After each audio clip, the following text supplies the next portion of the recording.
Hey, community group leaders, Mike here. So glad that you're with me today. Thank you. You just heard the sermon all about Ephesians, the end of chapter 4.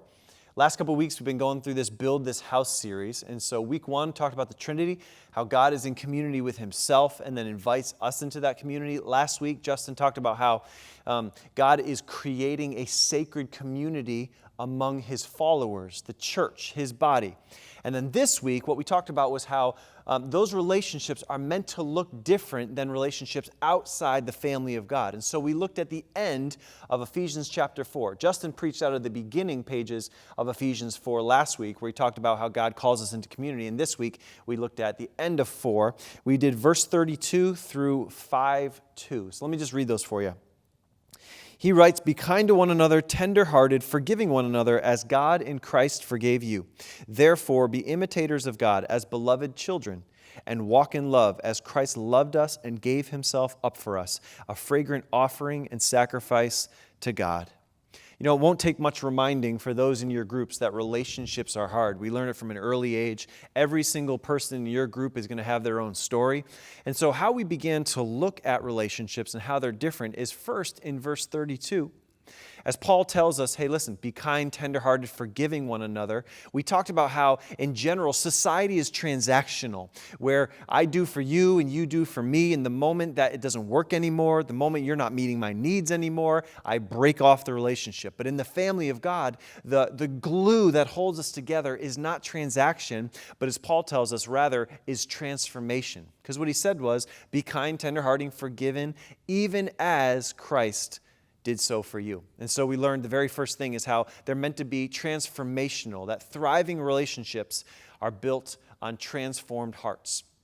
Why is that true? Why is that true? It sounds like a very churchy thing to say, doesn't it? It's true because the primary identity of the follower of Jesus is not as a husband or a friend or an accountant or a professional. The primary identity that a person lives out of is a beloved child of God.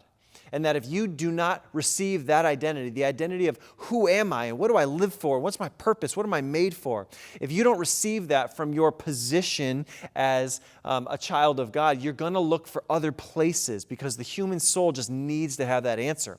You need to get a sense for why do I exist and what am I living for? You need to get that from God so that you don't have to ask it from others. Because the moment we begin asking others to be our peace, to be our joy, to be our purpose, we're asking more of them than they can ever give. Human relationships cannot exist under that level of pressure.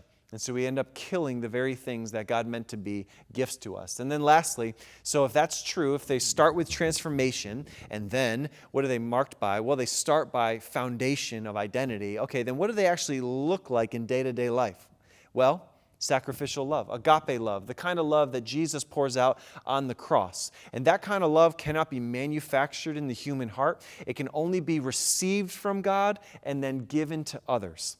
And so if we want to be the type of people who walk in agape love, we need to be the people who receive God's love regularly so that we have something to give to others. An incredibly important topic. So thankful that you're wading into these difficult waters. Thank you for being willing to do this.